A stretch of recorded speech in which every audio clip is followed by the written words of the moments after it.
Apologies for that. Instead, that was the Executive Director of Education think tank, Africa Education Watch, who is calling for a comprehensive review of the free senior high school feeding program.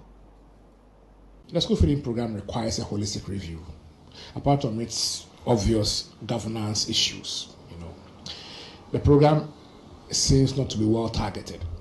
My understanding is that the feeding program is targeted at malnourished children, poor children whom poverty could constitute a barrier in enrolling or retaining or completing basic school.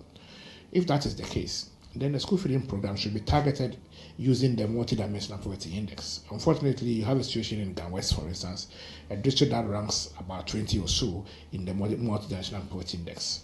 It is part of the 20 least poor districts in Ghana. And then that district has over 90% of their schools on the school feeding program. And then on the opposite, you go to Tatalis Anguli, that ranks over 240 on the index.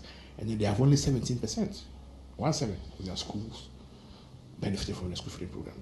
And so it's difficult to strike a correlation between the level of poverty, the poverty incidence in the district, and opportunities for school feeding. We must strike that balance. It must be clear, unambiguous, that the school feeding program is targeting malnourished children using poverty indicators. If we target all these interventions properly, we will be having direct impacts and outcomes on retention and completion.